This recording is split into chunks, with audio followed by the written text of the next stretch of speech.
Greetings to you this day. This is Michelle Strickland, and I'm coming to you today with Conversations with Self. What are you going to talk about today, Michelle? Well, I'm going to talk about navigating difficult times for good mental health. Oh, okay. Let me just say this. Conversations with Self is a segment that I normally do on a Monday. But I'm subject to do it any day of the week, but mostly I do it on a Monday. So, well, what you got, Michelle? Okay, well, in the journey of life, challenges are inevitable, but our response to them can shape our well-being and growth. Navigating difficult times for good mental health is very important.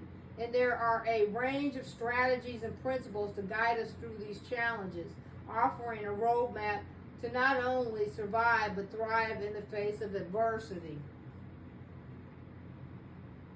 By embracing vulnerability, we unlock the door to authentic connections, fostering the environment where understanding and empathy flourish. Breaking the silence around our emotions releases the weight we carry, allowing us to express ourselves and seek support without fear. Now be careful with that, okay? Because there's some scoundrels out here. But I'm not going to go too deep into that right now. Be cautious, But if just be cautious. I'm going to just keep going. Navigating difficult conversations becomes more approachable when armed with active listening and empathy. Genuine understanding paves the way for resolution and healing. By adhering to the 5 principles of self-compassion, mindfulness, gratitude, boundaries, and continuous growth, we build a strong foundation for maintaining mental health, enabling us to overcome challenges with resilience and grace.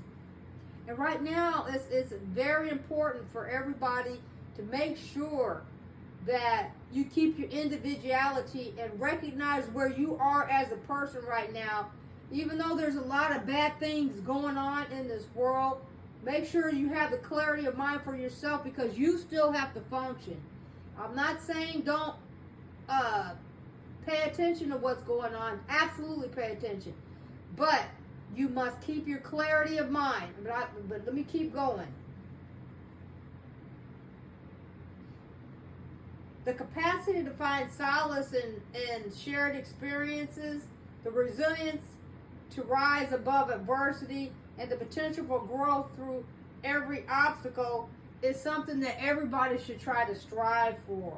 The journey to good mental health is not a linear path, but a continuous process of learning, adapting, and evolving. And that is so true. There are some things that are going to be constant, like numbers and things of that sort. But then there's other things that are going to be variables. How we interact with people, what situations are going on, and what evokes emotions, good or bad, and everything in between. But I'm going to keep going. So you have to be constantly right now conscious of your own self, for your own awareness. I just hope somebody out there hear what I'm saying. It's bad out here, yes it is, but we're trying to reverse this world and make it better. And it's getting worse before it gets better, but we can't give up hope on it. But the best thing to do is be self-aware. Do self-check. Am I okay? Yes. My family okay? Yeah. Tune out of the media, Be aware, maybe tune in a little bit so you know what's going on a little, and then tune out so that you can have peace of mind. But I'm going to keep going because it's not a segment for that right now. I'm just trying to give you some suggestions. Remember, you're not alone on this journey. Seek support from those around you, whether it's friends, family, or professionals. And right now it's very complicated and difficult. And I realize that it's hard to trust people, okay? It is, regardless, how they relate to us. What you should do in situations like that, and what I suggest is you go to a professional. If you start with your hospital, Just call the hospital or talk to somebody and ask them if they have any references or referrals to people who deal with mental health, you know. So you can get you a social worker or something, you know, a counselor or maybe a support group, and move from there if you don't really trust anybody, or look it up on the internet and see what kind of support groups you might have in your area. But most areas have a hospital somewhere. It might not be real close, but if you don't have like regular social service agencies, aid agencies, humanitarian aid agencies, consider your local clergy, your local religious leaders. As you know, I'm just giving you some suggestions, okay, on how to get through this.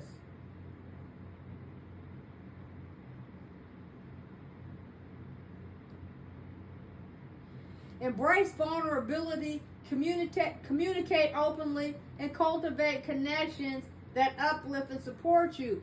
Find people in your area that you align with as far as your viewpoint. I'm not getting into who believes what and this, that, or the other, okay? So that you can find support, okay, to help you get through these difficult times.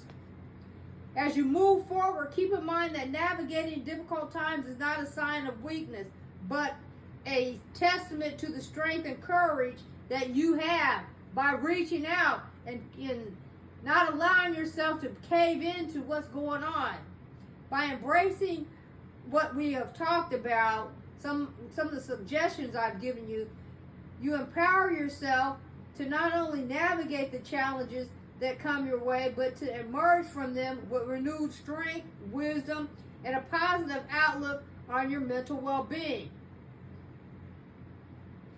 I'm just asking that your journey be one of growth, resilience, and lasting happiness.